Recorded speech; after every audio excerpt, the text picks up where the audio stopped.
fois pour toi de te connecter parce que quelqu'un t'aurait parlé de nos séances d'études bibliques hebdomadaires. Bienvenue, toi qui as déjà l'habitude de te connecter tous les mardis, mercredis et jeudis à partir de 21 h, heure de New York.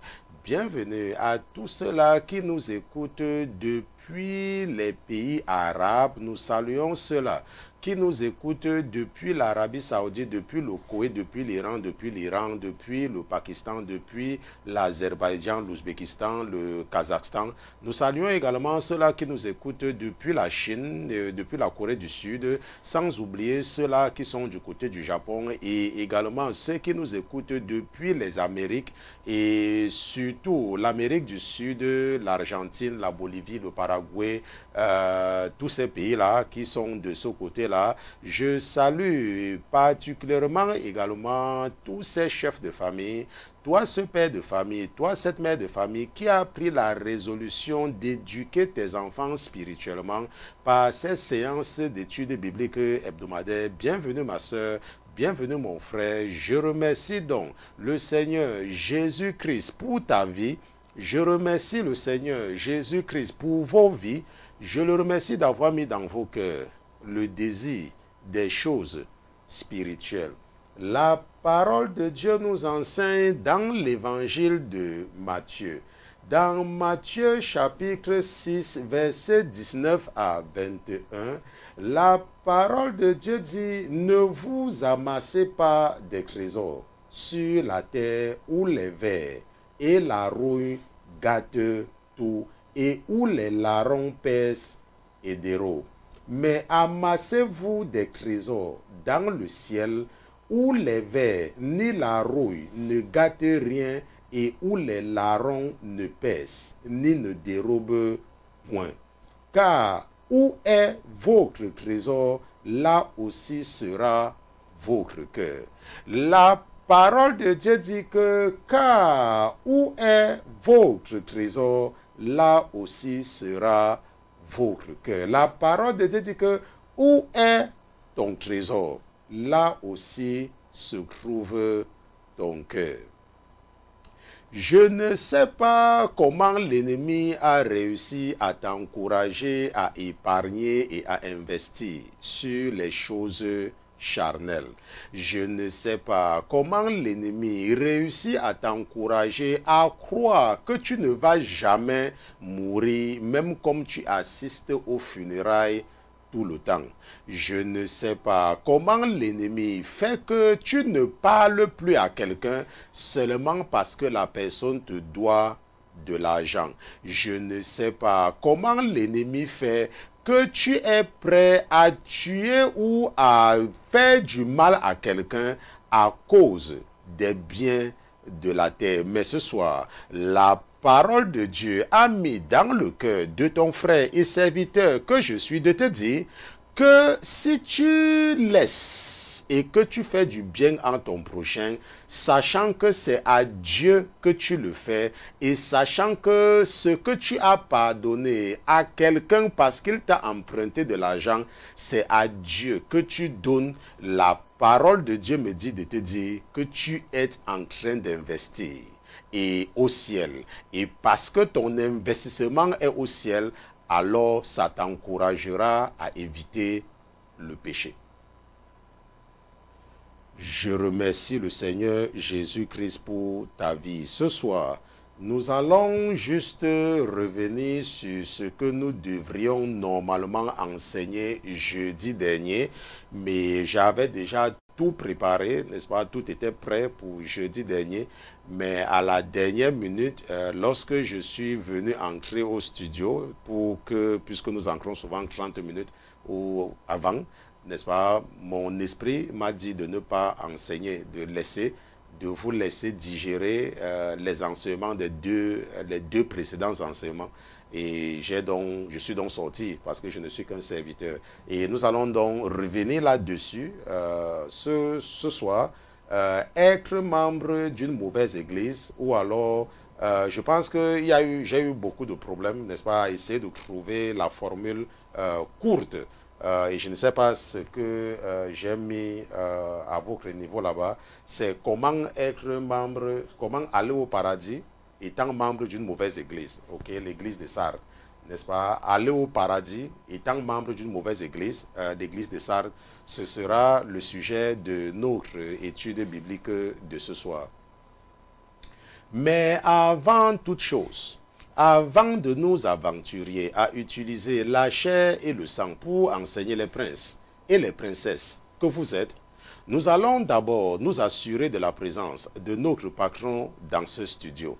Mais comme notre patron n'est pas un patron ordinaire, comme il est Dieu, comme lui c'est Jésus-Christ de Nazareth, nous allons lui dérouler le tapis rouge et nous allons demander à tous les autres qui se trouvent dans les cieux, qui se trouvent sur la terre et sous la mer, de se taire le temps pour nous d'accueillir dans ce studio Jésus-Christ de Nazareth. Gardez l'écoute. À tout à l'heure.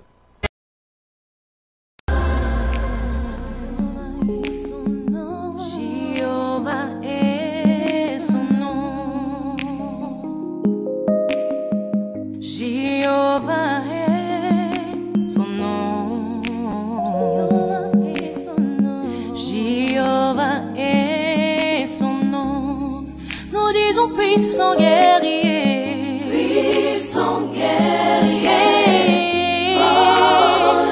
dans les combats, Jéhovah est son nom. Nous disons puissant guerrier, puissant guerrier, dans les combats, Jéhovah est son nom. El Shaddai, du Dieu de la deuxième chance. Nous voici en ta présence, Papa, parce que tu es Dieu. Nous voici en ta présence, parce que tu nous as préservés, parce que tu as été avec nous vendredi, tu as été avec nous samedi, tu as été avec nous dimanche, tu as été avec nous lundi et tu t'es assuré que nous réglions nos montres pour être au rendez-vous et entendre ce que notre Créateur a à nous enseigner ce soir. Père éternel, nous te remercions pour ta fidélité, mais au-delà de toute chose, nous te remercions surtout pour ton esprit. Nous te remercions pour l'esprit qui nous permet de comprendre les choses spirituelles, parce que nous savons que tu es le tronc et nous ne sommes que des branches, et il est impossible aux branches de se nourrir sans le support du tronc. Et si nous nous détachons de toi, nous serons perdus, et si la branche veut s'accrocher au tronc et le tronc refuse, alors la branche sera perdue et la branche ne sera que bonne pour être brûlée et jetée au feu. Père éternel, permets-nous de rester en ta présence comme des branches qui s'accrochent au tronc. Permets-nous de venir parce que nous ne venons pas vers toi parce que nous avons le choix. Nous venons vers toi parce que tu es le seul Dieu que nous connaissons et nous ne venons pas également parce que nous nous croyons justes, mais c'est parce que nous savons que tu es un Dieu miséricordieux, un Dieu plein de grâce et plein de bonté et que tu ne vas pas nous rejeter si nous venons vers toi. Père éternel, tu m'as également élevé parmi mes frères et mes sœurs.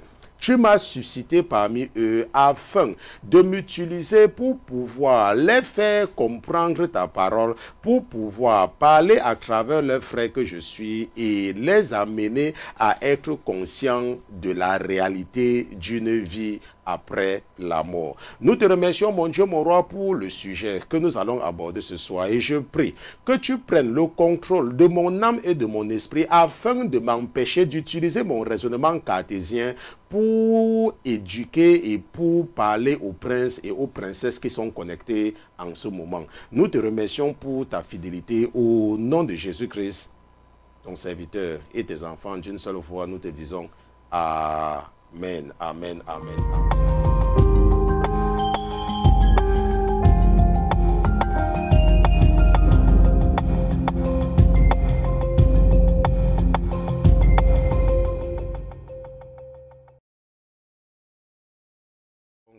Nous remercions Dieu pour Jésus-Christ, nous remercions Jésus-Christ pour sa présence parmi nous ce soir.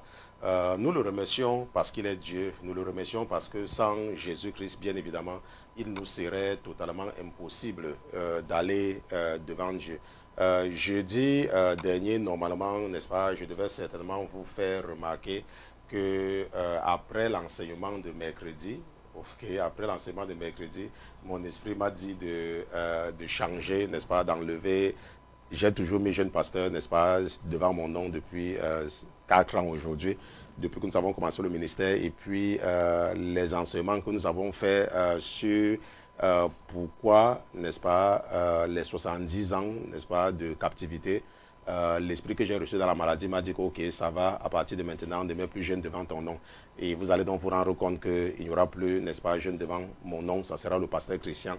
Et ça va certainement satisfaire ceux qui ont toujours cru que le fait de mettre jeune devant mon nom était un supercherie, que c'était une façon de tromper les gens, n'est-ce pas, que je ne connais rien de la parole de Dieu. Alors que quand on m'écoute, on sait que je comprends parfaitement et je sais parfaitement ce que je dis. C'est un pasteur qui m'avait dit ça il y a de cela peut-être un peu plus d'1 an. Mais ça va, n'est-ce pas? À partir de maintenant, vous allez maintenant voir pasteur Christian. Je sais que vous ne m'appelez même jamais jeune pasteur, n'est-ce pas? Presque personne ne m'appelle comme ça. Mais c'était pour rester conforme à mon statut, n'est-ce pas, dans mon église locale. Mais je pense qu'après 7 ans, n'est-ce pas, presque 8 ans maintenant, il est temps, n'est-ce pas, de se mettre à la page. Et comme c'est quelque chose qui est venu, je devais vous annoncer ça jeudi dernier, mais je n'étais pas en studio. Et puisque c'est mon esprit qui m'a, n'est-ce pas, demandé d'enlever cela, vous allez maintenant avoir mon nom, n'est-ce pas, qui va certainement demeurer comme cela, jusqu'au moment où votre Père va me rappeler à lui. Donc, nous avons vu mardi et mercredi les 70 ans de captivité et nous avons pu calculer cette période et nous avons compris en revenant sur le concept de la semaine. C'est très important de comprendre le concept de la semaine parce que nous allons revenir là-dessus à partir de demain pour comprendre les 70 semaines de Daniel. Ok, les 70 semaines de Daniel, c'est ce que nous allons étudier quand nous allons retourner dans le livre de Daniel. Mais je ne pense même pas que ça sera possible demain, puisque mon esprit m'a demandé d'acheter un livre, n'est-ce pas, le livre d'un ancien enquêteur. C'était un peu comme moi, je suis un ingénieur, mais je suis un pasteur. Mais lui, c'était un policier qui travaillait dans la police britannique. Sir Robert Anderson, et il a écrit un livre sur, le nom est en train de m'échapper, n'est-ce pas? Et ce livre-là, je l'ai commandé seulement hier à christianbook.com et je sais qu'ils ont déjà envoyé, mais je ne sais pas quand ça va arriver. Mais ça va dépendre, n'est-ce pas? Si ce soir et toute la journée de demain, votre papa met dans mon cœur de commencer, n'est-ce pas, avec les 70 semaines de Daniel, je vais commencer. Mais sinon, je serai obligé d'attendre le livre, n'est-ce pas, de Sir Robert Anderson. J'oublie un peu le titre et je n'ai pas mon téléphone avec moi pour vous donner le titre, mais je ne sais pas, mais nous allons voir. Mais ce que nous avons compris pendant mardi et mercredi dernier, c'était le concept de la semaine. Et nous avons vu qu'il y a ce qu'on appelle la semaine des jours. C'est ça que nous appelons la semaine, nous, les gentils, les païens. On appelle ça la semaine des jours, ça veut dire 7 jours. Et nous avons vu qu'il y a ce qu'on appelle la semaine des semaines. Ça veut dire quoi? Ça veut dire que 7 semaines. Nous avons vu qu'il y a la semaine des mois, la semaine des années, la semaine des siècles, et puis la semaine, n'est-ce pas, des millénaires, 7000 ans. Et nous savons que 7 est le chiffre de la perfection, c'est le chiffre de Dieu, 6 étant le chiffre de l'homme. Et par rapport à cela, nous avons pu, nous sommes retournés dans le livre de la loi, n'est-ce pas, dans Lévitique, chapitre 25, et dans Lévitique, chapitre 26, et nous avons, n'est-ce pas, associé ça avec la deuxième chronique des rois de Juda, n'est-ce pas? Je vous ai dit que le livre des rois et la chronique des rois, parfois, quand tu es un enfant, tu ne sais pas que c'est différent, n'est-ce pas? La différence fondamentale entre le livre des rois et la chronique, n'est-ce pas? Un chronique, deux chroniques et un roi, deux rois. La différence, c'est que le livre des rois parle des rois d'Israël du nord et des 9 tribus du nord et des 3 du sud, dont Israël et Juda. Alors que la chronique, n'est-ce pas, c'est la chronique des rois de Juda, n'est-ce pas, c'est plus détaillé. Ok, ça s'arrête là-bas, mais c'est plutôt la chronique. Donc, Ça, c'est la différence qu'il faut faire entre les deux, n'est-ce pas? Dieu n'est pas un Dieu qui n'a rien à faire pour répéter la même chose. Et nous avons donc compris que les enfants d'Israël n'avaient pas fait reposer la terre pendant, n'est-ce pas, 490 ans. Et nous avons vu que lorsque nous divisons 490 par 7, ça nous donne 70 ans. Okay? Ça veut dire que c'était une semaine. N'est-ce pas? Les 70 ans représentaient une semaine de quelque chose qui n'avait pas été respecté. Depuis David jusqu'au meilleur de tous les rois, jusqu'à Josias. Et nous avons également compris pourquoi Josias est mort jeune. Parce que la colère de l'Éternel était telle qu'il voulait l'épargner. N'est-ce pas? Parce que sa colère avait déjà atteint. Et ça, nous sommes revenus là-dessus. Et nous avons également compris, peut-être pour ceux les plus intelligents parmi vous, parce que dans une classe, il y a toujours les premiers, il y a toujours les derniers de toutes les façons. Mais si vous êtes tous en terminale, vous êtes en terminale. Seulement qu'il y a le premier et puis il y a le dernier.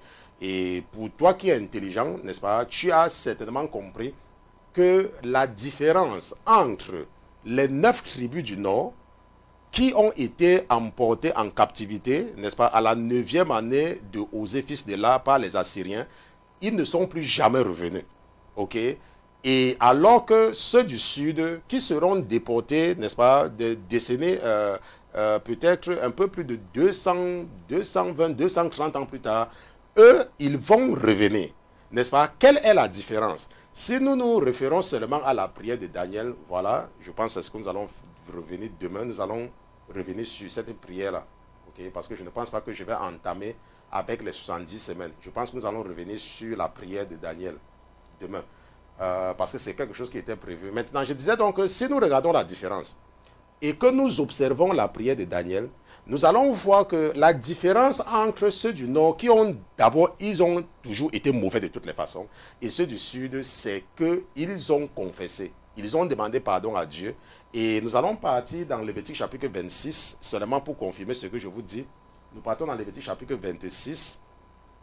Nous allons lire à partir du verset 40. Ok. Donc nous voyons que la Bible dit que alors ils confesseront leur iniquité et l'iniquité de leur père selon les transgressions qu'ils auront commises contre moi, et aussi parce qu'ils auront marché en opposition avec moi. Moi aussi, je leur résisterai et les mènerai dans le pays de leurs ennemis, et alors leur cœur incirconcis s'humiliera, et ils subiront la peine de leurs iniquités. Alors je me souviendrai de mon alliance avec Jacob, je me souviendrai de mon alliance avec Isaac et de mon alliance avec Abraham, et je me souviendrai de ce pays. Car le pays sera abandonné par eux, et il jouira de ses sabbats tant qu'il sera dévasté loin d'eux. Et ils subiront la peine de leur iniquité parce qu'ils auront méprisé mes ordonnances et que leur âme a eu mes lois en aversion. Le verset 40 dit que malgré cela, lorsqu'ils seront dans le pays de leurs ennemis, je ne les rejetterai point. Et je ne les aurai point en aversion pour les consumer entièrement et pour rompre mon alliance avec eux, car je suis l'Éternel leur Dieu. Et je me souviendrai en leur faveur de l'alliance faite avec leurs ancêtres, que j'ai fait sortir du pays d'Égypte aux yeux des nations pour être leur Dieu, je suis l'Éternel. Mais qu'est-ce que nous voyons ici là? Nous voyons ici, n'est-ce pas, au verset 40, la Bible dit que alors ils confesseront leur iniquité et l'iniquité de leur père seront les transgressions qu'ils auront commises contre moi. Maintenant, ce que nous devons voir ici, ok, ce que nous devons voir ici là, c'est que les enfants d'Israël confessent que leurs pères ont péché, n'est-ce pas? Si tu as lu le livre des Lamentations, nos pères ont péché et c'est nous qui portons. Donc, la Bible dit que, et ça c'est Dieu qui parle, ok, ça c'est Dieu qui parle. Il dit que quel que soit ce que tu as fait, si tu confesses tes péchés, il va te pardonner. Quel que soit ce que tu fais, quel que soit ce que tu as eu à faire, il va te pardonner. On se comprend? Ça ne dépend pas de ce que tu as eu à faire. Quel que soit ce que tu as fait. Et c'est ça que la parole de Dieu nous rappelle encore dans 1 Jean chapitre 1 verset 9. Que si nous confessons nos péchés. Je vous ai dit que si tu es un médecin, ok, tu n'as pas besoin que quelqu'un te donne les conseils. Tu n'as plus besoin des conseils de quelqu'un pour devenir médecin. Pourquoi? Parce que tu es déjà médecin. On se comprend? Si tu es un ingénieur, tu n'as plus besoin des conseils de quelqu'un pour être un ingénieur. Pourquoi? Parce que tu es un ingénieur. On se comprend?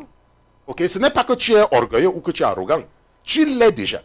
Et c'est pour ça que je vous dis toujours que moi, je sais là où Dieu m'a pris. Et je sais comment plaire à Dieu pour être guéri. C'est pour cela que je peux donner le conseil à quelqu'un qui souffre et qui est sur le point de mourir. Et la personne, Dieu restaure la personne. Pourquoi? Parce que j'ai été là-bas.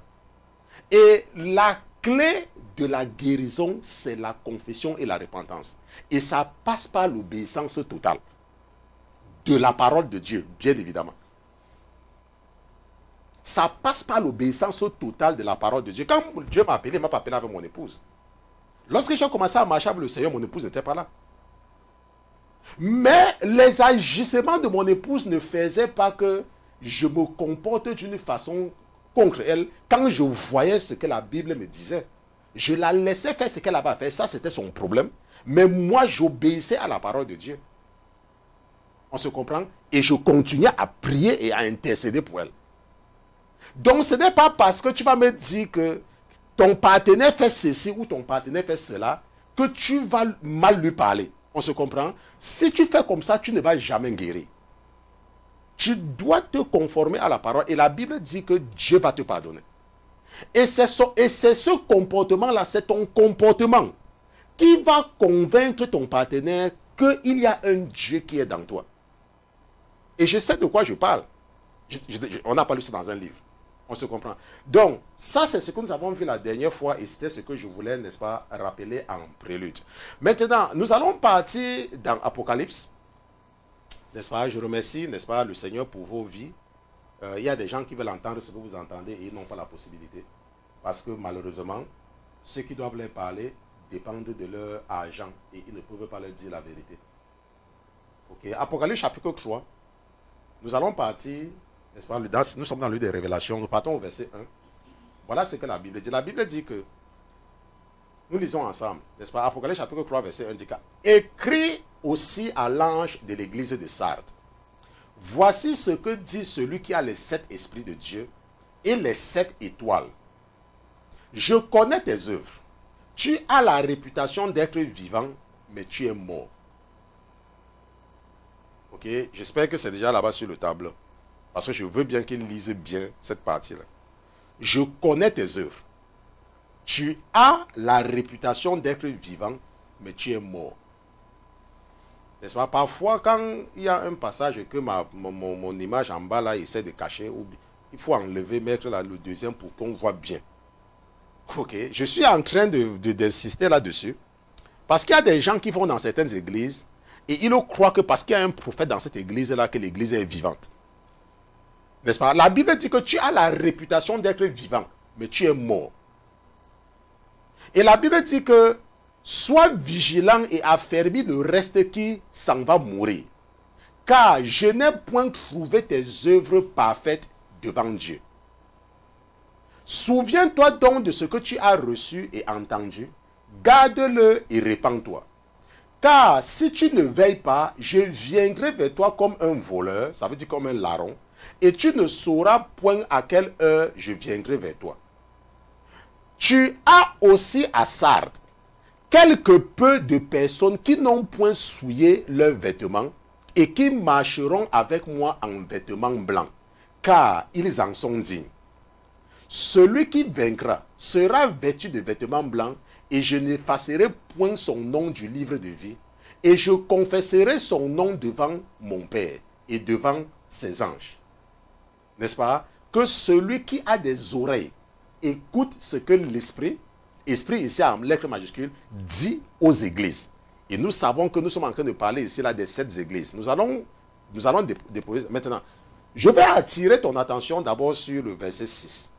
Que celui qui a les oreilles entende, que celui qui a les oreilles écoute ce que l'Esprit, le Saint-Esprit est en train de dire. Maintenant, la Bible dit, n'est-ce pas, que, au verset, il dit que je connais tes œuvres. Tu as la réputation d'être vivant, mais tu es mort. On se comprend? L'église de Sardes a la réputation d'être une église vivante, mais c'est une église morte.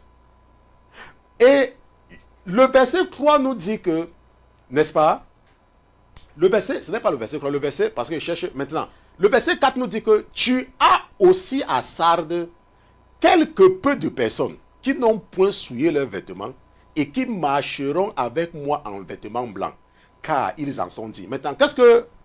C'est Jésus qui parlait. C'est Dieu lui-même qui parle. Maintenant, qu'est-ce qu'il a dit tout à l'heure? Il a dit que l'église de Sardes est une église morte. En anglais, cela s'appelle the dead church. Une église morte. Ils font du bruit. On se comprend? Ils font du bruit. Mais ils sont morts. Il n'y a rien là-bas. On se comprend? Il n'y a rien là-bas. Mais le Seigneur dit que même dans cette église morte-là, là où les pasteurs passent le temps à coucher avec les filles, là où les pasteurs passent le temps à escroquer, à emprunter l'argent aux gens et ne remboursent pas, là où les responsables de la chorale sont les champions du commérage, là où le chef des musiciens, c'est lui qui fait tous ces machins-là, là où les anciens passent le temps à jouer à la loterie, ou alors les membres passent le temps dans le commérage et tout, la Bible dit que toi, tu es dans cette église-là. C'est ce que la Bible dit. La Bible dit que même dans cette église-là, ou dans ces églises-là, il y a des gens là-bas, n'est-ce pas, qui n'ont point souillé leurs vêtements et qui marcheront avec lui en vêtements blancs car ils en sont dignes. Maintenant, nous allons revenir d'abord sur le contexte de cette révélation pour t'aider à comprendre. Et je tiens encore à rappeler, le sujet de l'étude biblique, n'est-ce pas, est en bas, n'est-ce pas, j'ai changé ça après, mais je crois que c'est comment aller au paradis étant membre d'une mauvaise église. Ok? Est-ce que tu peux être dans une mauvaise église, mais aller au paradis?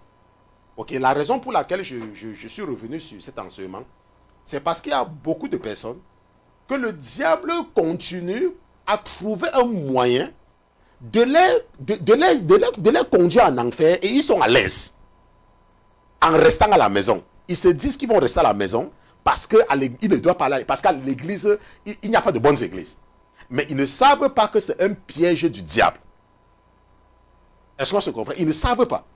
Maintenant, revenons un peu sur le contexte. Et pour comprendre le contexte, nous allons lire Apocalypse chapitre 1. Donc, nous restons au livre des Révélations. Et nous allons lire à partir du verset 13. À partir du verset 9.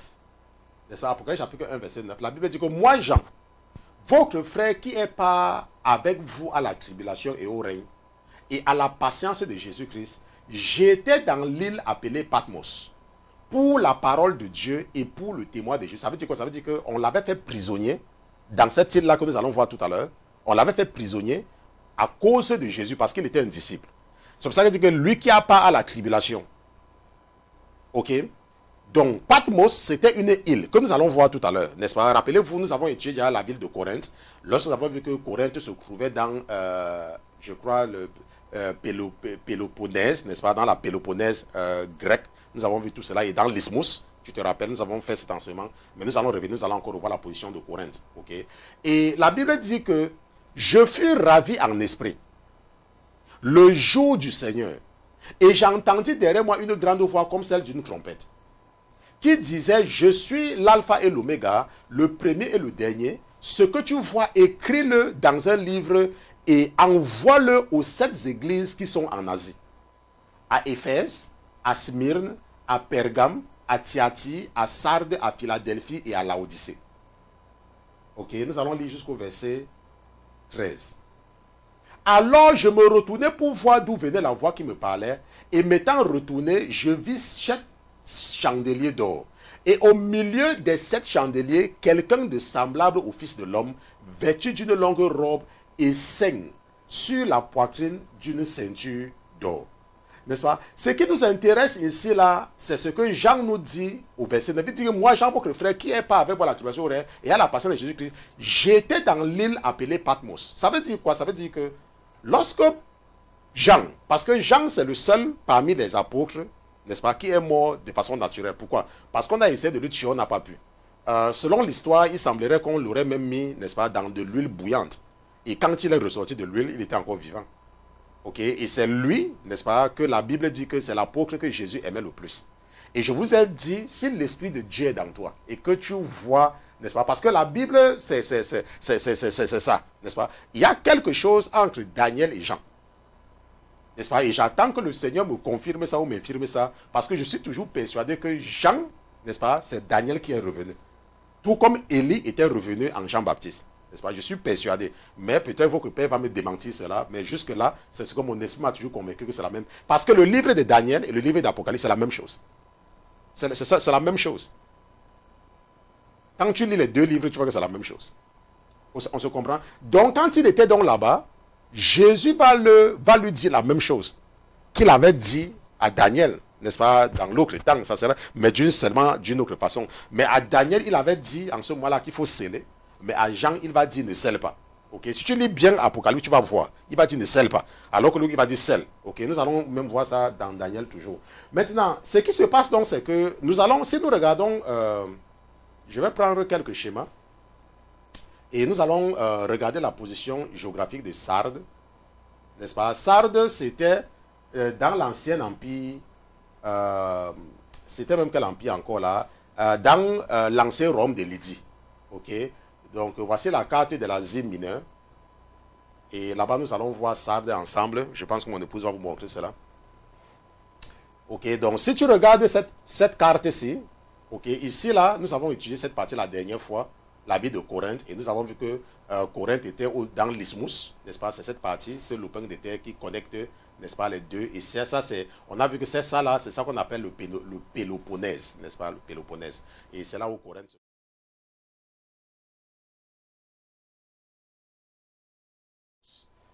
Ok, donc nous voyons que l'île de Patmos se trouve dans la mer Égée, n'est-ce pas? La mer Égée, c'est ça ici. Même comme ça dit agency en anglais, n'est-ce pas, la mer Égée, c'est là où se trouvait l'île, c'est une île, n'est-ce pas, tu vois, c'est en jaune, c'est une île. Et il était prisonnier dans cette île-ci là, qui est à côté de Sam, n'est-ce pas, et nous voyons maintenant que les 7 églises, l'église de Pergame, l'église de Thyatire, l'église de Sardes, l'église de Smyrne, l'église d'Éphèse et l'église de Laodicée, n'est-ce pas? Donc ce sont les 7 églises, n'est-ce pas, dont il est question dans cette partie-ci là. Maintenant, si tu regardes bien cette partie, nous avons également Galate ici. Ok? Donc ça nous dit que Paul a voyagé certainement, parce que si nous revenons ici vers le bas ici, la partie qui est verte, ici là, n'est-ce pas, ça c'est Juda, voici Jérusalem ici. Ok? Donc, et Jérusalem c'est quelque part là. Donc il avait donc voyagé, n'est-ce pas, il avait voyagé comme ça, comme ça, comme ça, comme ça, comme ça. Ok, il avait parcouru, n'est-ce pas, l'Asie mineure. Et si tu vas avoir une idée de comparer, n'est-ce pas, une idée comparative par rapport à maintenant, n'est-ce pas, regarde bien cette carte-ci là, n'est-ce pas. Je vais prendre une autre carte qui est la carte de la Turquie. Et nous allons regarder ensemble la carte de la Turquie. Tu vois que voici la Grèce ici, voici Corinthe que nous avons vu tout à l'heure. Et voici l'île de Patmos, se trouve toujours quelque part ici. Et Sardes se trouvait ici. Mais Dieu a effacé toutes ces villes-là parce qu'il avait d'abord fait ces villes-là seulement pour nous raconter quelque chose. Donc nous avons Ankara, en Turquie, que tu connais. Nous avons l'ancien Constantinople, qui est maintenant Istanbul. Et nous avons parlé de ça la dernière fois. Et tu peux donc regarder la position de la Syrie, qui est ici. Le Liban, n'est-ce pas, l'île de Chypre, qui est également ici, là. N'est-ce pas, nous avons l'Arménie. Maintenant, et ça, n'est-ce pas, ça c'est l'Eurasie, n'est-ce pas, ici, là. Mais on appelle, ça c'est l'Eurasie, ici, là. Mais c'est ça qu'on appelle l'Asie mineure. Pourquoi? Parce que l'Asie, n'est-ce pas, ça continue là-bas. Ok, ça continue. Nous savons que la Russie, une bonne partie de la Russie, c'est là-bas, l'Arménie, l'Azerbaïdjan et puis le Kazakhstan, n'est-ce pas, tous ces pays-là sont de ce côté-là. Donc, tu as donc une idée que si tu regardes la Turquie actuelle, n'est-ce pas, Sardes se trouvait quelque part ici. Parce que si nous prenons l'autre schéma, ok, prenons l'autre schéma, qui est le schéma qui nous intéresse le plus, celui-ci. C'est ça souvent le problème avec les cartes, c'est que dès que tu fermes, tu es obligé de rouvrir pour avoir, n'est-ce pas, quelque chose de bien. Ok. Donc, si nous regardons donc la ville de Sardes, n'est-ce pas, c'est ça ici, Sardes. Sardis en anglais. Ok. Quand vous faites les recherches en français, vous ne voyez presque rien. N'est-ce pas? Donc, Smyrne, et c'est la raison pour laquelle j'avais décidé, n'est-ce pas, n'est-ce pas, je vous ai dit que ce n'est pas Dieu qui m'a dit d'enseigner en français. J'avais estimé qu'il n'y a pas de ressources en français, n'est-ce pas, enfin, pas de ressources sérieuses. Okay? Mais il fallait quelqu'un pour aider la communauté francophone. Et je suis content parce que de plus en plus maintenant, il y a également des pasteurs qui naissent et qui enseignent, n'est-ce pas, de la même façon. Donc, nous avons Smyrne ici. Donc, ce que nous voyons ici, c'est très important, n'est-ce pas, de comprendre ces choses. Parce que ce qui fait la différence entre toi et les autres, ok, c'est que les autres, ils ne comprennent rien.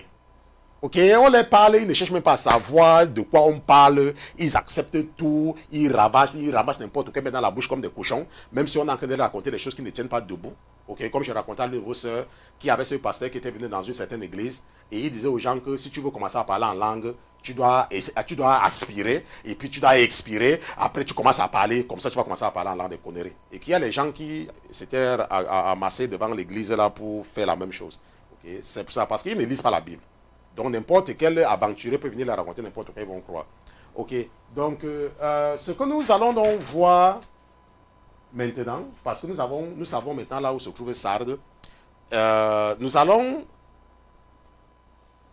étions en train de vouloir mettre le contexte de savoir que c'est à partir de là, ok, que Jésus va parler, n'est-ce pas, de cette église. Et ce qu'il faut comprendre, c'est que il y a, n'est-ce pas, ce qu'on appelle la caractéristique des églises.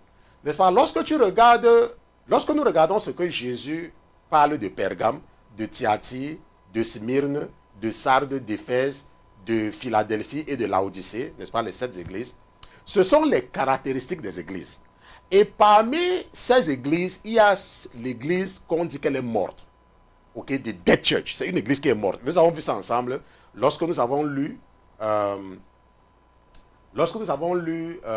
Apocalypse chapitre 3, je pense que c'était le verset 4, non, le verset 1, n'est-ce pas, qui disait que je connais tes œuvres, tu as la réputation d'être vivant, mais tu es mort. Maintenant, ce qu'il faut maintenant comprendre, c'est que la Bible nous dit au verset 4, et ça, nous avons déjà parlé de ça, que tu as aussi à Sardes quelque peu de personnes qui n'ont point souillé leurs vêtements et qui marcheront avec moi en vêtements blancs car ils en sont dignes.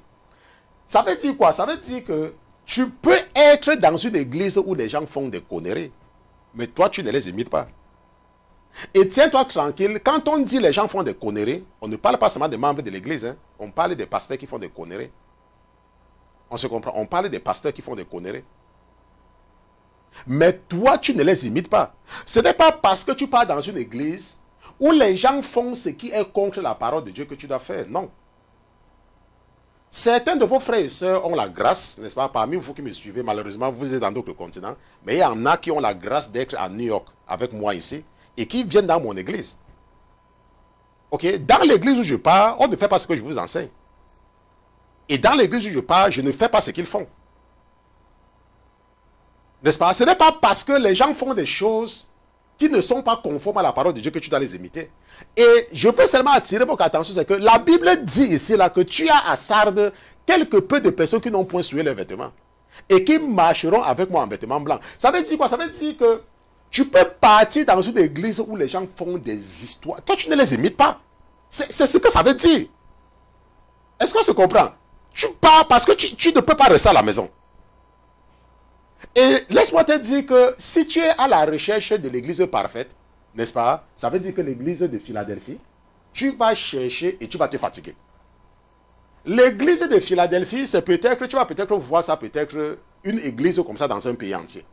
Je ne dis pas que ça n'existe pas. Il y a des églises qui sont vraiment parfaites. Parce que si ça n'était pas, c'est que Dieu ne devait pas parler de Philadelphie. N'est-ce pas, l'église de Philadelphie, il y a des églises qui sont parfaites. Mais pour ces églises-là, tu vas chercher. Tu vas chercher jusqu'à ce que ton front va même, la sueur va même, tu vas gratter ton front jusqu'à, parce que tu es en train de chercher l'église parfaite. On se comprend?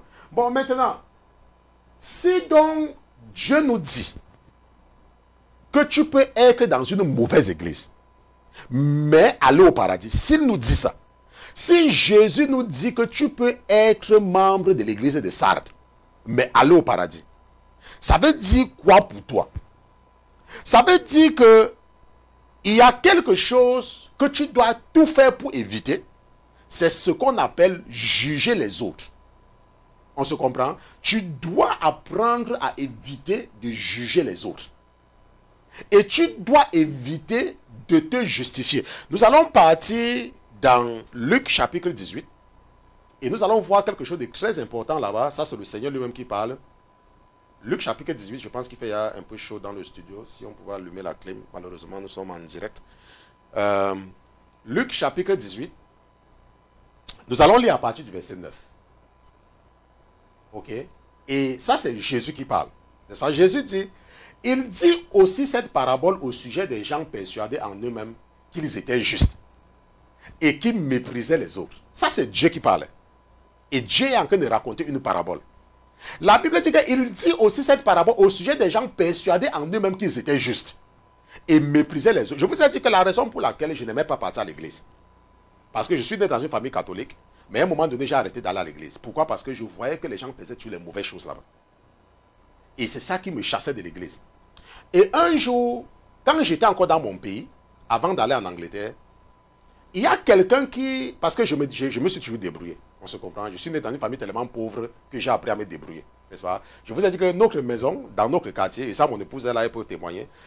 Bon, elle, je l'ai rencontrée quand on s'en sortait déjà. Elle ne m'a pas connu en ce moment-là. Notre maison était la maison la plus moche de tout notre quartier.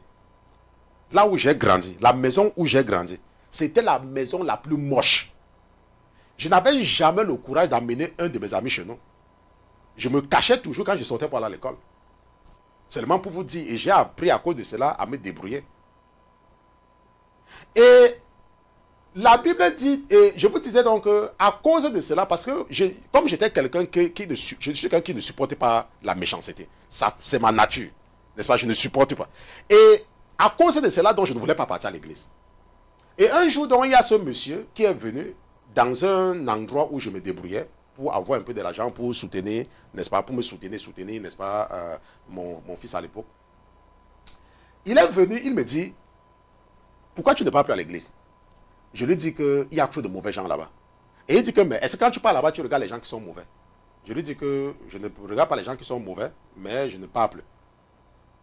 Parce que moi, il y a trop de mauvais gens là-bas. Il me dit qu'il faut que tu commences à partir. Il était habillé en soutane, comme les prêtres, n'est-ce pas, en soutane, comme les prêtres. Et il me dit que tu dois partir. Je lui ai dit que moi, pour retourner à l'église, c'est Jésus qui va venir me faire retourner à l'église. Il me dit que, ah bon? Je lui ai dit que oui. Il est parti. Quand il est parti, j'ai demandé aux gens, parce que moi, je ne le connaissais pas. J'ai donc cru que peut-être c'était un prêtre que les gens connaissaient et tout et tout. On m'a dit que non, on ne le connaît pas. N'est-ce pas? Je vous dis ça parce que je ne peux jamais oublier. Juste pour vous dire depuis quand le Seigneur a commencé à faire tout pour me faire revenir. C'est pour ça que parfois les gens peuvent me voir, je suis dans un certain environnement, je ne dis rien. Ils croient que c'est parce que je soutiens cela. Comme je vous ai dit qu'il y a un ancien de mon église qui est venu me dire qu'il est confus parce que ce que j'enseigne, ce n'est pas la même chose que le prophète enseigne. J'ai dit que ce n'est pas le prophète qui m'a guéri. On se comprend. Donc ce qu'il faut comprendre, c'est que lorsque tu es un chrétien, la parabole, si ça s'adresse à toi, parce que si tu es quelqu'un qui ne part pas à l'église, parce que tu es en train de dire que tu es juste. Parce que tu es en train de dire qu'à l'église sont les mauvais. Parce que tu es en train de dire qu'à l'église, peut-être que tel pasteur t'a fait ceci. Ou alors tu dis qu'à l'église, tel membre de l'église t'a fait ceci. Attends, laisse-moi te dire. Nous allons lire la parabole ensemble. Et qui méprisait les autres. Il dit, deux hommes montaient au temple pour prier. L'un était pharisien et l'autre un péager. Le pharisien se tenant debout priait ainsi en lui-même. Oh Dieu, je te rends grâce de ce que tu ne suis pas comme le reste des hommes, qui sont ravisseurs, injustes, adultères, ni aussi comme ce péager. Hein? Moi, je ne mets pas les mèches. Moi, je ne mets pas le fond de teint. Moi, je ne porte pas les pantalons. Hein? Moi, j'aime ma femme. On a dit qu'il faut aimer sa femme. J'aime ma femme. Moi, je ne fais pas ceci. Moi, je paye ma dîme. Je donne l'offrande. Je ne donne même pas seulement $1. Je donne $5. Je jeûne de temps en temps. C'est ça, c'est la même chose ici. Il ne faut pas croire que parce qu'on n'utilise pas... C'est la même chose. Ok? Je jeûne 2 fois la semaine. Je donne la dîme de ce que je possède. Mais le péager se tenant éloigné n'osait même pas lever les yeux au ciel, mais il se frappait la poitrine en disant, oh Dieu, sois apaisé envers moi qui suis pécheur. Et la Bible dit que, je vous le dis, celui-ci redescendu justifié dans sa maison, préférablement à l'autre. Car quiconque s'élève sera abaissé, et quiconque s'abaisse sera élevé.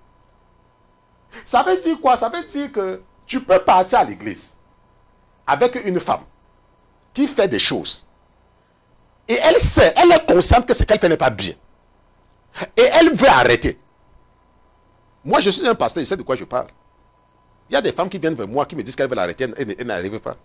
Et elles sont en train de prier que Dieu les donne le courage. Parce que l'esprit de la sanctification ou la vie de sanctification, c'est un don. Tu ne peux pas te lever le matin pour arrêter de mettre les mèches, surtout dans cette génération. Si tu as réussi à te débarrasser des faux cheveux, il faut savoir que Dieu a un plan pour toi. Si tu as réussi. Parce que ce n'est pas facile. Maintenant, supposons que tu as reçu la grâce de te débarrasser de ces choses. Et il y a une sœur, comme dans mon... Je vous dis, vous savez que je suis un pasteur. Et les gens se confient beaucoup à moi parce que je ne parle pas. C'est facile aux gens de venir se confier parce qu'ils savent que rien de ce qu'ils me disent ne sortira jamais. Il y a des sœurs qui font des efforts et qui me disent que pasteur, je vous écoute souvent, je veux faire comme ça, mais je n'arrive pas. Certaines même arrivent jusqu'à couper leurs cheveux. Mais elles n'ont pas le courage. Elles mettent les perruques. Parfois, quand elles sont avec moi, elles me disent que pasteur, regarde, j'ai même déjà enlevé tout ça, je mets seulement la perruque parce que je n'ai pas le courage. Bon, maintenant, supposons que toi, tu ne sais pas. Toi, tu n'es pas un pasteur. Tu ne sais pas ce qu'elle est en train de... Elle est en train de prier par rapport à ça. Mais tu es en train de la juger qu'elle met les faux cheveux. Et tu es en train de dire que tu es meilleur par rapport à elle. Alors que chaque fois qu'elle va à l'église, elle demande à Dieu de lui donner le courage de s'accepter comme elle est, de s'accepter. Parce que beaucoup de gens n'arrivent pas à s'accepter. Parce qu'il y a des gens qui ont tellement vécu dans le faux pendant des années que c'est difficile pour elles. Elles ont même oublié même qui elles sont. Et elles se reconnaissent seulement à travers les fonds de teint. Mais elles prient que Dieu leur donne le courage. Donc maintenant, toi maintenant, tu peux dire, tu peux croire qu'elle n'est pas consciente et tu la juges. Et quand le pasteur Christian est proche de ce genre de personnes, tu dis que mais le pasteur, il enseigne telle chose, mais on le voit avec tel gens. Est-ce que tu comprends? C'est ça qu'on dit le danger de l'auto-justification. Et ça, c'est pour ça que Jésus dit que ne jugez point. De la même façon, tu peux voir un homme qui trompe sa femme. Il ne trompe pas sa femme parce qu'il veut. Il s'est retrouvé dans une situation à un certain moment et il a eu une certaine relation. Et maintenant, il s'est rendu compte après que ce n'est pas bien. Et il veut abandonner. Il veut vraiment. Mais ce qui se passe peut-être, c'est que cette femme-là a été envoyée depuis l'enfer pour venir le faire pécher. Et à chaque fois qu'il gêne, il fait les efforts, l'esprit de la femme le dépasse tellement qu'il n'arrive pas à se contrôler quand la femme là vient chez lui. Et c'est comme ça qu'il se retrouve encore en train de coucher avec elle. Je suis un pasteur, je sais de quoi je vous parle. C'est parce que je ne peux pas vous donner les noms. Il y a des gens qui viennent me voir et me disent que pasteur, je ne sais pas comment je vais faire. De la même façon, tu vois, c'est pour ça que quand tu vas à l'église, s'il te plaît, pas écouter la parole, fais ce que tu as à faire et reste tranquille. Arrête, il ne faut pas juger les gens. On se comprend, il ne faut pas juger les gens. Tu ne sais pas ce que l'autre est en train d'endurer. Tu n'as aucune idée de ce que l'autre est en train d'endurer. On se comprend? Bon, maintenant, une autre chose également que Jésus nous a raconté, toujours pour nous aider à être à Sardes, dans une mauvaise église, mais aller au paradis. Nous allons partir, je regarde le temps pour voir, ok, nous avons le temps. Nous allons partir dans Matthieu chapitre 7. Allons un peu dans Matthieu chapitre 7 et nous allons lire à partir du verset 1. Ok.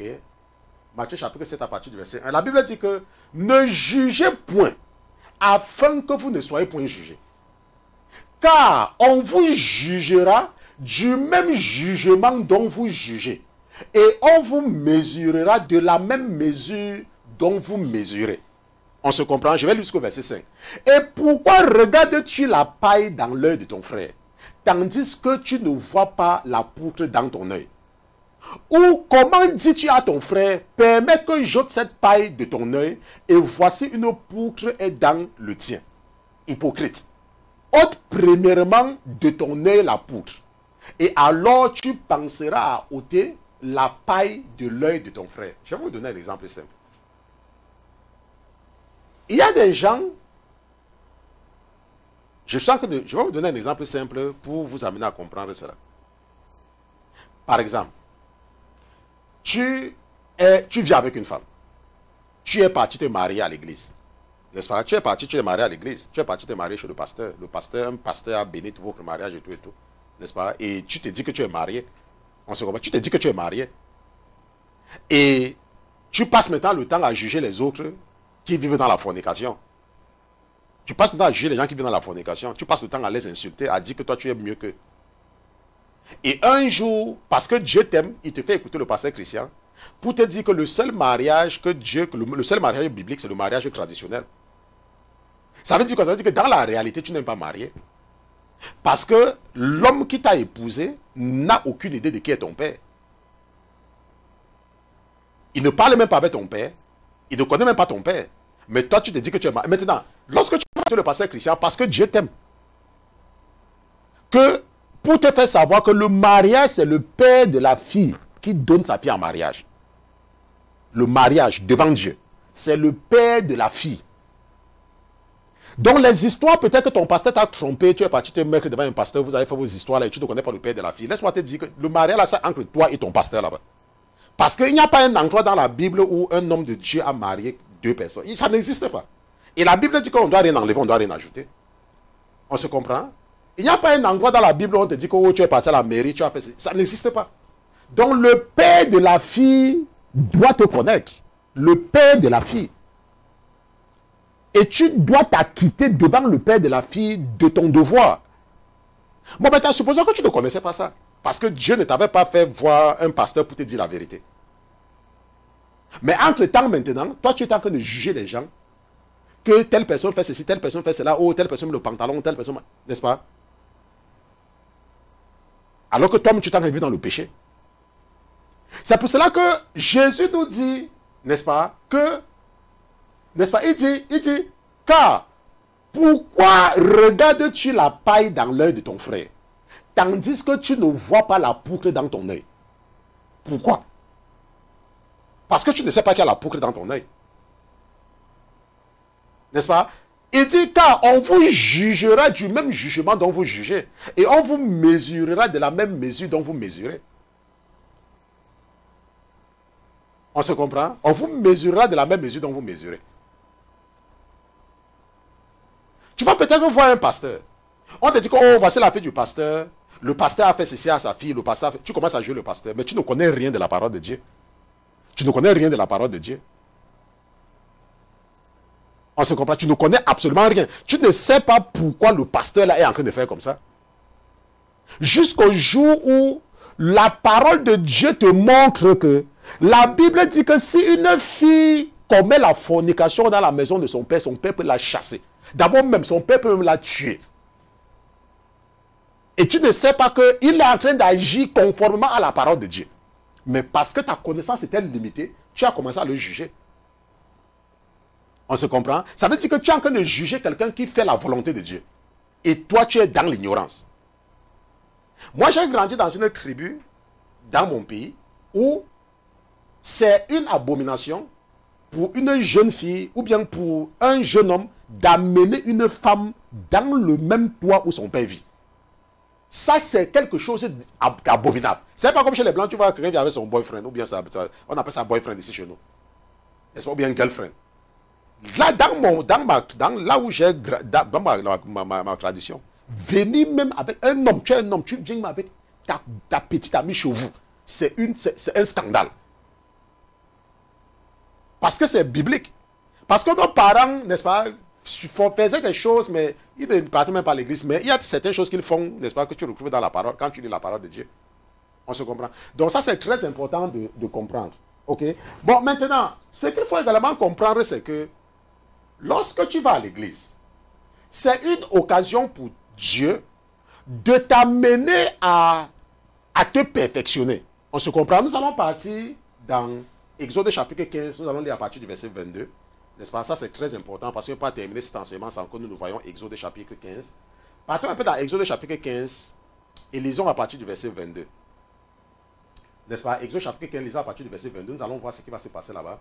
La Bible dit que puis Moïse fit partir les Israélites de la mer Rouge. Et il tirait vers le désert de Chour. Et il marchait 3 jours dans le désert et ne trouvait point d'eau. Puis il vint à Mara.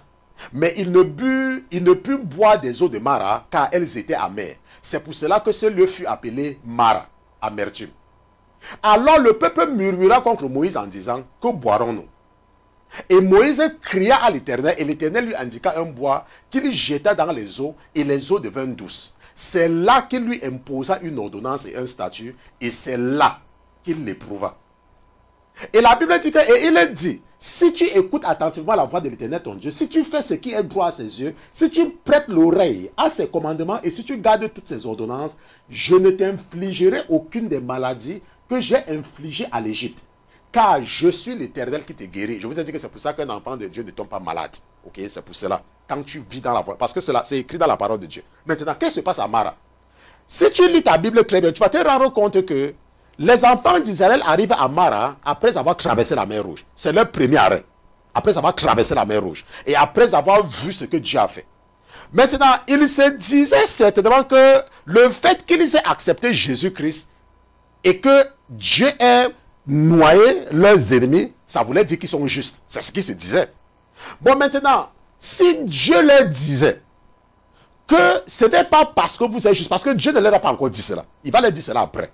Ok, que ce n'est pas parce que vous êtes juste, mais c'est parce qu'il y a une alliance entre moi et vos pères. Et parce que les autres sont méchants, ils ne veulent pas croire. De la même façon que toi, si par exemple on te dit que tu as encore l'esprit de rébellion, tu ne vas pas croire. Ou alors tu vas détester la personne qui te fait ça. Par exemple, tu peux avoir l'esprit de l'impudicité. Ça veut dire que tu es un homme marié, mais tu regardes toujours les femmes. On se comprend. Ou alors tu es une femme mariée, mais tu t'intéresses à d'autres hommes. Mais tu ne sais pas. Tu ne sais pas. Tu ne sais pas que cet esprit est toujours dans toi. Pourquoi? Peut-être parce que ton mari est vivant et qu'il a les moyens. Et peut-être parce que tu n'as pas envie de perdre certains privilèges. Tu supportes. Mais dans toi, il y a l'esprit de l'impudicité. Maintenant, à quoi sert l'église? L'église, c'est l'endroit où, comme à Mara, Dieu va t'amener dans un environnement pour que toi-même tu puisses voir ce qui en toi n'est pas bien. Et parce que c'est toi qui vas voir ce qui n'est pas bien en toi, tu vas donc corriger cela sans en vouloir à quelqu'un. Par exemple, tu vas partir à l'église, tu vas voir un jeune homme qui est présentable, qui est bien. Et tu vas le désirer par rapport à ton mari. Est-ce que tu comprends? Et en ce moment-là, tu vas maintenant voir qu'en fait c'est un péché parce que la Bible dit que si tu regardes quelqu'un avec convoitise, ça veut dire que tu as commis l'adultère. Est-ce que tu comprends? Maintenant, qu'est-ce qui s'est passé? Ça veut dire que Dieu t'a amené à Mara, Dieu t'a mis dans l'église pour pouvoir exposer les péchés qui sont en toi. Et le seul moyen pour Dieu d'exposer, je vous ai dit que si les enfants d'Israël n'étaient pas arrivés à Mara, ils ne devaient pas savoir qu'ils ont encore en eux l'esprit de se plaindre. Et Dieu a donc rendu l'eau amère de façon exprès pour qu'ils se plaignent. Et maintenant, parce qu'ils sont pleins, c'était maintenant facile pour Dieu de leur dire que si vous ne faites pas, parce que maintenant ils ont vu qu'ils avaient encore la plaine, parce qu'on leur a donné l'eau, mais maintenant ils étaient capables de voir qu'ils ont encore des choses en eux. Et c'est ce que Dieu fait la plupart du temps avec nous. Il nous met dans une situation. Je vous ai parlé de la définition de la patience.